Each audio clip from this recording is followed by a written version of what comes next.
Hey, everybody. Welcome back to another What Would You Change podcast. We are the Super Monkey Fighters. I am Loki, here with Papa Nugget and Monkey Feathers. Howdy, everybody. Hello. Hello. This week, we are talking about the 2011 movie Drive. Drive is about a mysterious Hollywood stuntman and mechanic who moonlights as a getaway driver and finds himself in trouble when he helps out his neighbor. This film was directed by Nicolas Winding Refn, was written by Hossein Amini, who wrote the screenplay, and James Sallis wrote the book that it is based on. Of course, it stars Ryan Gosling, Carey Mulligan, Bryan Cranston, Albert Brooks, Oscar Isaac, Christina Hendricks, Ron Perlman.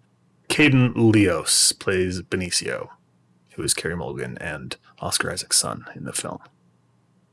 Yeah, I like this one.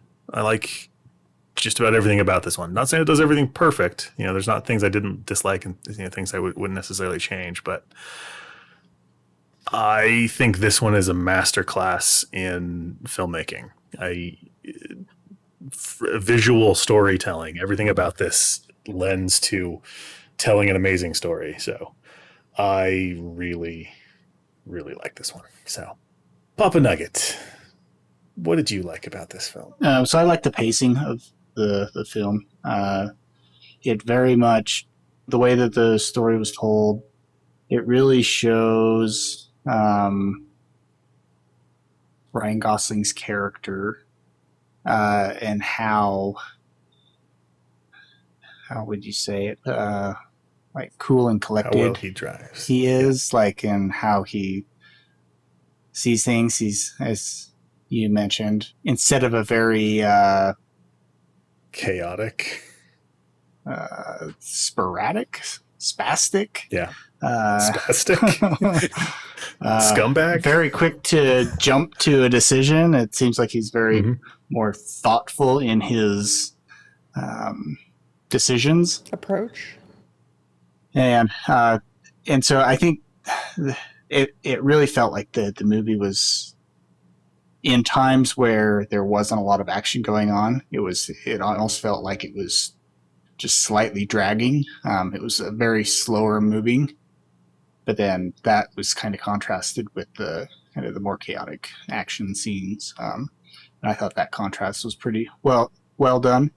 His relationship with the neighbor lady, there wasn't a lot of communication. There wasn't a lot of dialogue between them, I would say.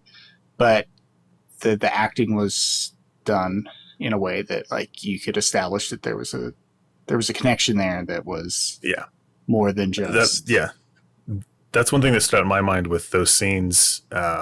Early on, they're just driving around, those kinds of things.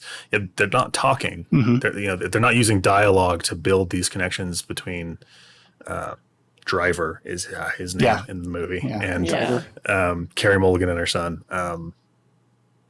But those scenes are perfectly crafted to show the connection being built. Right? It's not about what they're doing that's building the connection. It's that there's a connection there. Yep. And the acting in it is perfect to showcase all of those kinds of things. And I really liked that part of it. I really did enjoy this one as well. Yeah, I thought it was shot well. It was very fluid, while it did seem kind of lagging at times. I think it worked well, and I mean, the driver as his character, he had a very subdued approach to everything, right? And I thought that worked really well. Until he smashed the dude's face in an elevator. But he's very much in control, even when he's out of control. There's a couple of scenes where he's physically shaking because everything in his body is telling him to do something, but he's controlling that. There's a car chase, when everything's kind of gone wrong. You can see panic in his face, but you can also see that he's in control and he knows what he's doing. And he's quickly making decisions, but things aren't going the way he wants them to. And he is stressed about the situation. So you can see that in a couple of shots in his face where he is, he's worried, but he's confident that he can get himself out of it. Yeah, he's dealing with the problem and working instead of letting his emotions control him. He's trying to harness his emotions. And you mentioned that you really liked the way it was shot. The YouTube channel that I believe he stopped making videos, but it's Every Frame a Painting. Used Drive to showcase the filmmaking technique of quadrants and how you visually frame things up in that. Mm-hmm. If you haven't seen it, when you're done watching this, go look that one up. It's Every Frame a Painting on Drive. It showcases the filmmaking thought process that goes into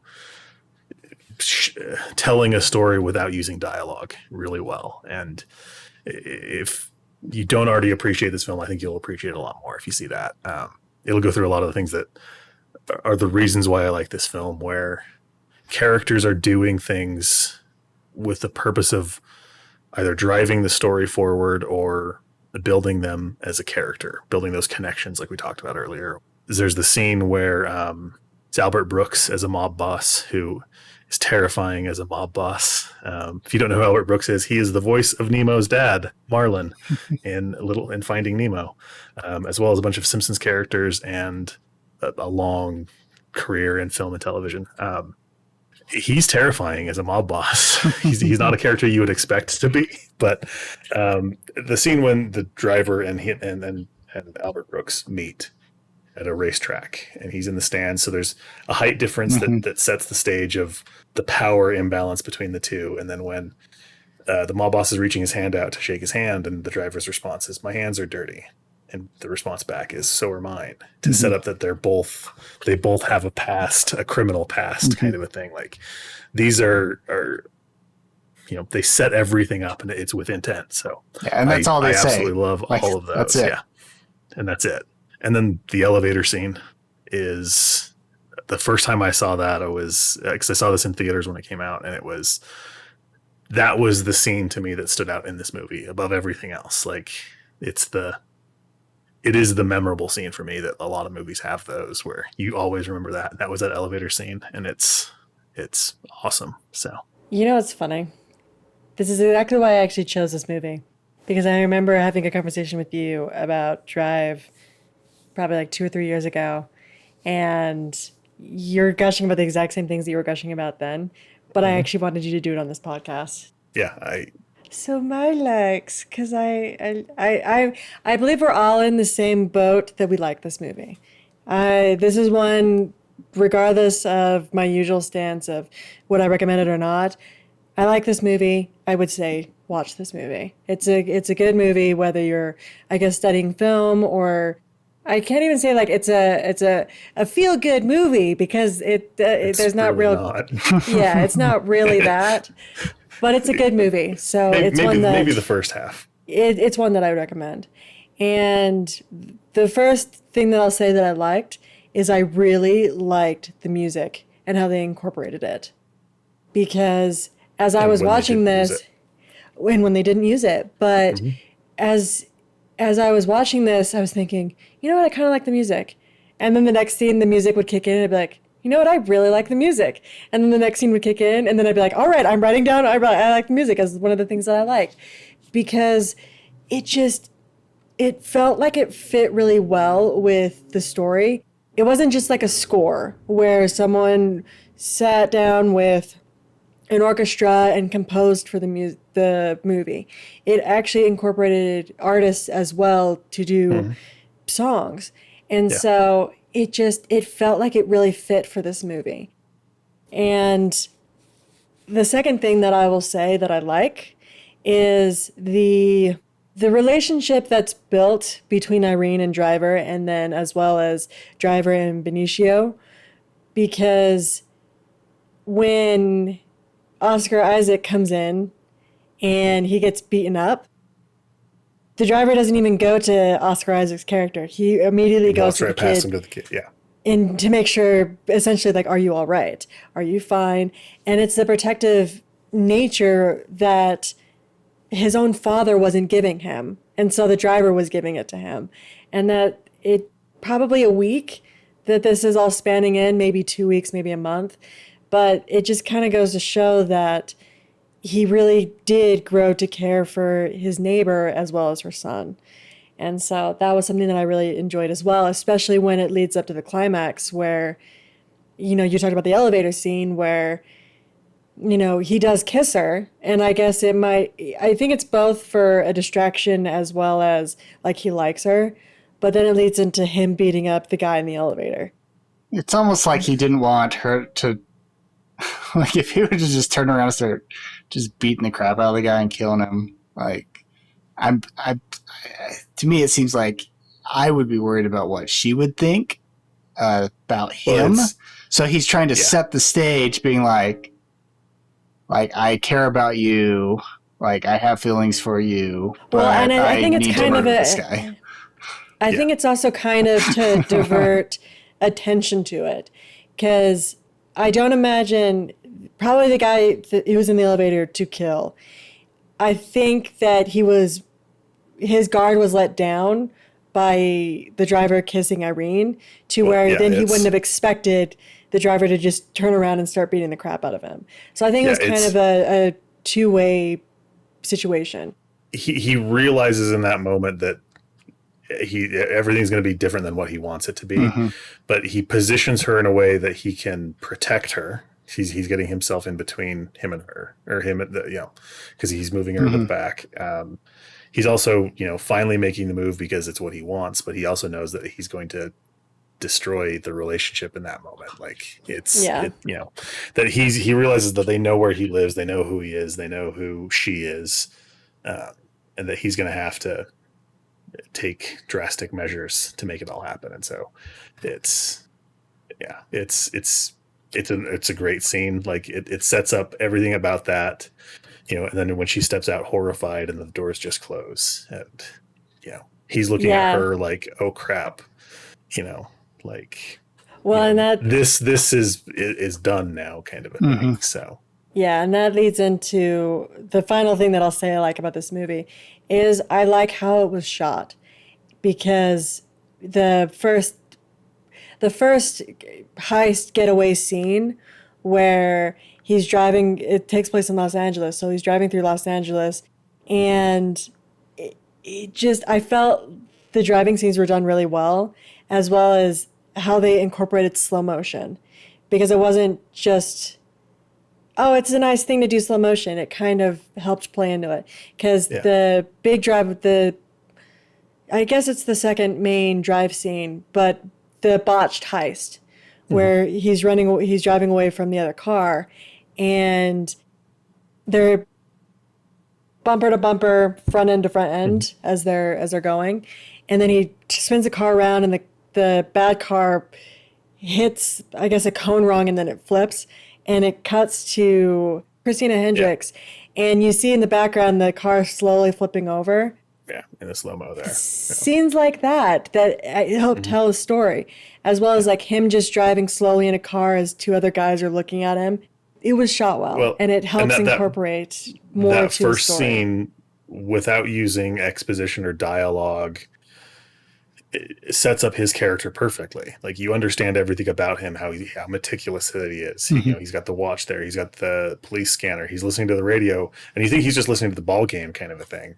But then you understand what he's actually listening to. He's trying to gauge when the game is going to be over so that he can get into a crowd of people and disappear. Like, he's very calculating. He's very meticulous. He's got all of those things planned out. So you understand him as a character from that first scene without him saying a word.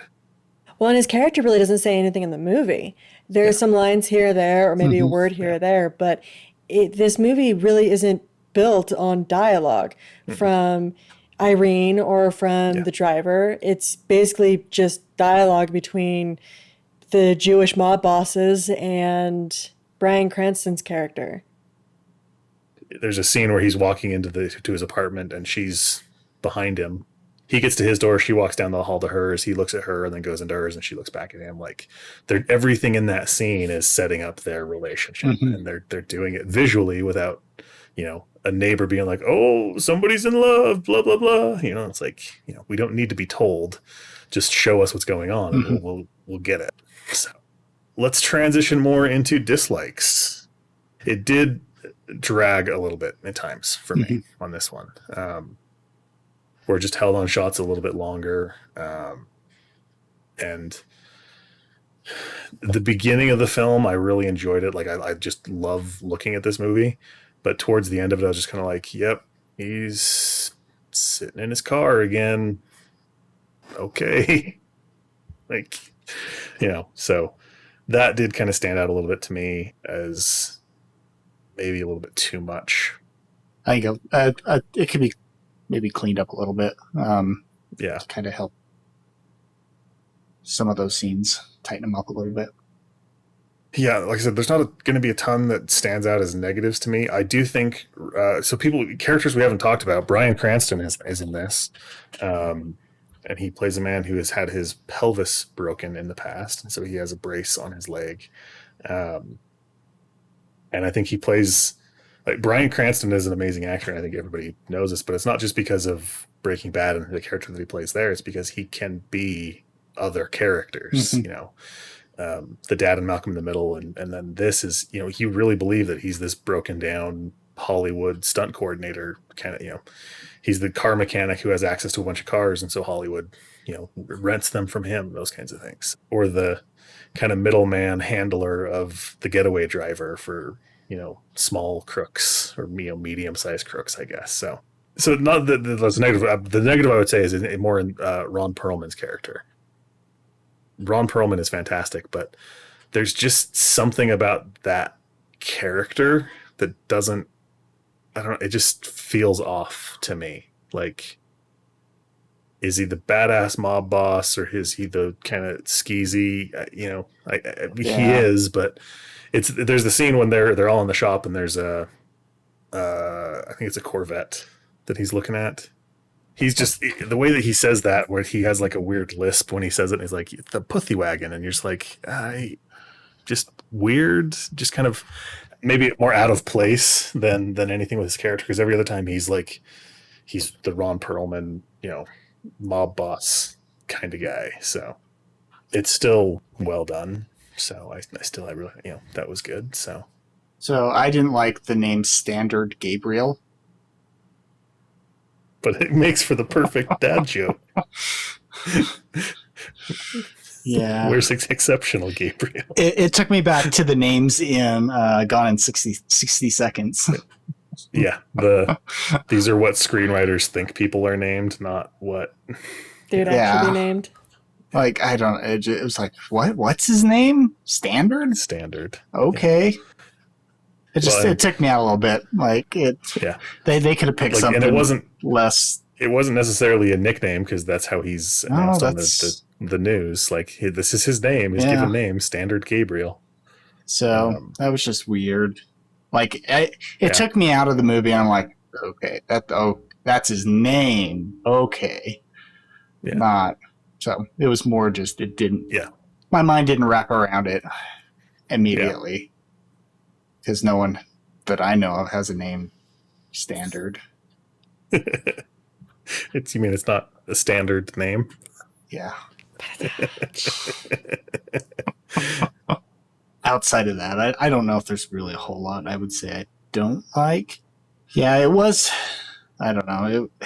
The dynamic between the mob boss guy, like that relationship and how their organization was set up, like it didn't quite. It was a little. I put that as kind of it's kind of hard to understand. Generic. And so it's generic mafia without.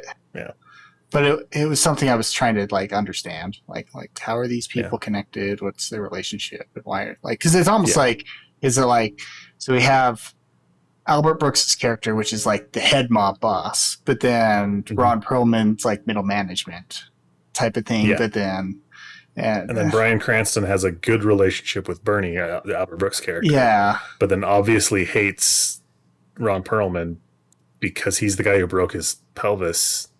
Yeah, we don't know for certain if that's the case. Yeah, so I think there's some like gray area in the defining those connections, relationships, and history that could be maybe a little clearer. To help kind of just establish what's going on a little better. Yeah. But that's about it. That to me is kind of one of the weaker points in the film, is just that organization is just kind of generic mob. Yeah. And then, there's the driver is such a unique, well thought out character and has a code and a way that he works. And then it's just like, oh, generic villains kind of a thing. Yeah. So, and I think that's part of what maybe sits weird with Ron Perlman's character the whole time, is there is a weird difference between them. Well, and then it's like bosses. Ron Perlman like does the thing that the head mob boss doesn't like, and it's like, you went behind my back, and like, why did I know about this? Well, it's like the race car that they're, to quote every mob movie ever, the totally legitimate business that they have with the race car that they're buying. Like Ron Perlman's there when they get it and he's complaining about it, but he's like not involved in the thing at all. Right. Like Albert Brooks is like, I paid for it with my own money, so don't worry about it. Yeah. Which kind of sets up, where Ron Perlman went behind his back on his own. Like this is a thing outside of us, sort of a thing. Yeah. So it's like, there's tension there between those two characters, but you don't really understand how they're fully connected and like who. Yeah. But then when there's a situation, they're working together to resolve it. Right. Yeah. Like, we're both in this together now, so now we've got to murder everybody. Like, so that's how it works. Which again, going back to the brilliance of Albert Brooks being a terrifying mob boss, that's a fantastic scene with him and Bryan Cranston when they're shaking hands and like he's lulled him into that sense of security, and then he just slits his wrist, like, and he's just like, "Don't worry, it's over. There's no pain." Like, let's be honest. He didn't slice his wrist. He sliced down vertically his forearm. Yes. It's unexpected. It's terrifying. It's amazing. Where I think Ron Perlman was more standard. Like, oh, he's doing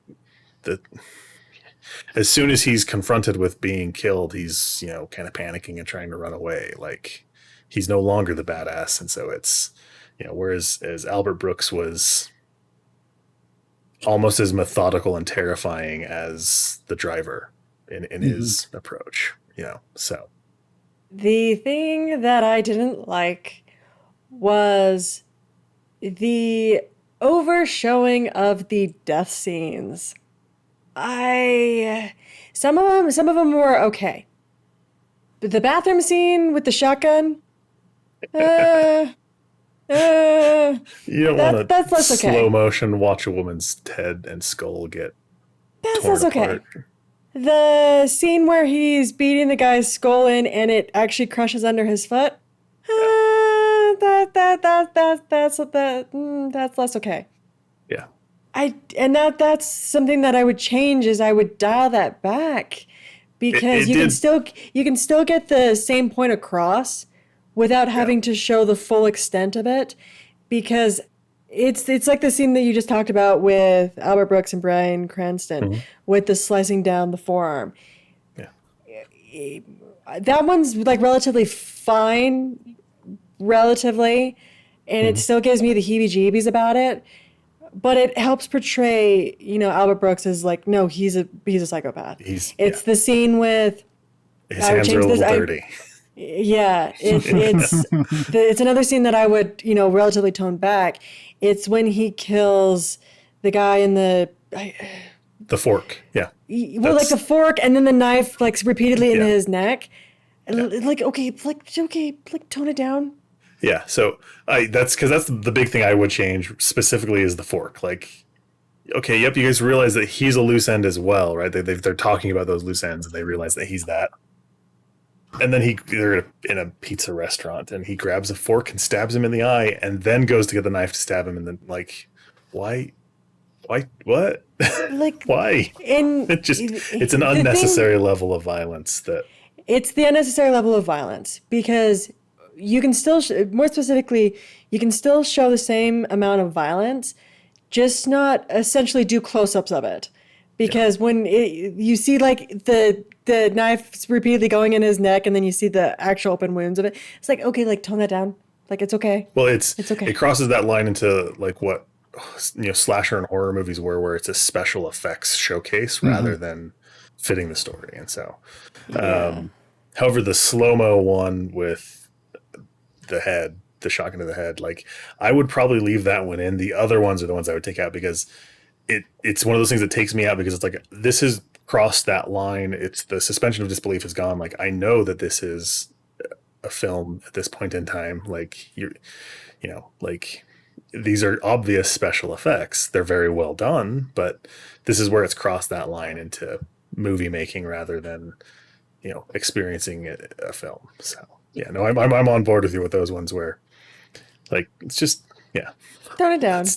let's not be a slasher gore fest. Let's stay in, because there's also that scene when, for some reason, even though he knows they all know who he is, he goes to get the mask from the movie that he works on, and he's pretty much Jason Voorhees walking down the beach towards Ron Perlman. Like, funny how that's exactly what my thought was. Yeah. But with the slicing with the of the arm, so they keep that going though with his character, where he like takes the straight razor and then cleans it off, and then puts it in the box.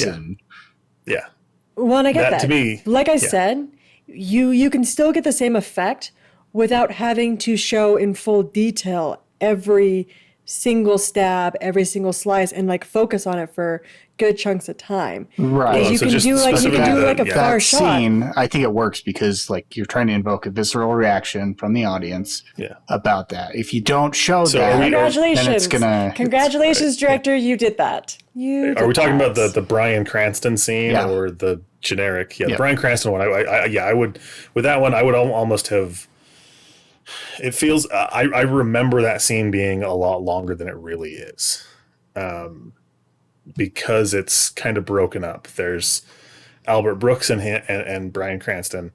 That's where it kind of cut short. Like, I remember that being a lot long, like more of a dialogue between them while he's dying. But it's really, he's just like, no, it's done. There's no more pain. It's done. And then it cuts away. But then it comes back when the driver finds him there. And so that's kind of where I guess it gets muddled in my brain as to being a longer scene, is because you see Bryan Cranston laying there dead, and the driver realizing that his friend and,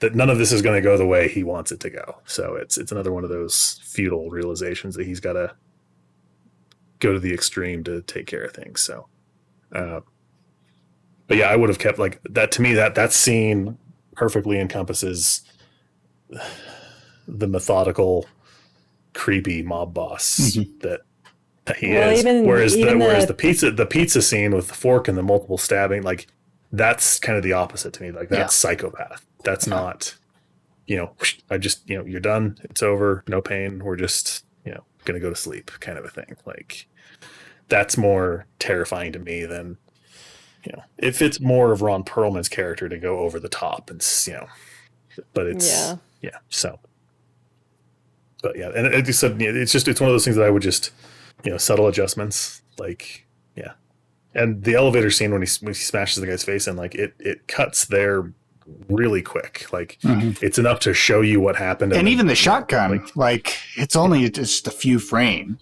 Like, but it's enough that you see it. Slow motion frame. But it's not like it slow motion, so on it. Yeah. And so it's but it does, to me, it does kind of cross that line more into that.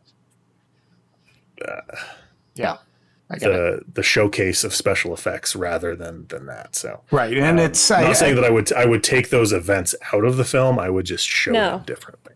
Yeah. And that's my point. Is that would be how I would change it, is to effectively get the same point across without showing so much of the, I guess, blood and gore, so to speak. Another thing that I would change, because it bugged the hell out of me every time I see it, and I forget about it until I see it again. Christina Hendricks is wearing stripper shoes while she's going on a heist, and it's just annoying that it's like she's carrying this bag full of money, and it's like you can barely walk without that, and you've got to, like, it's just not practical. Like, plan ahead a little bit. So, like I said, I think this movie does everything really well. I think it everything from the title card, where it's just the cursive drive in pink, the kind of synth wave aesthetic that matches the music that's going at the time, that matches kind of the characters. I think everything just is firing on all cylinders with this one, and I can't recommend it enough. If you haven't seen it, go watch it. If you've seen it already, go watch it again. So, and then you should go watch the Every Frame of Painting. Then I would definitely go watch the Every Frame of Painting. Go watch through the entire series if you want to study film. That's a very good series of video essays on specific elements of film. The one with Jackie Chan on action sequences is perfect. Like, it just breaks everything down in a way that shows you why film is the way it is, the difference between good and bad with those kinds of things. It shows a lot of comparisons of those. So highly recommend going through all of them. Anyway, I think we'll wrap it up.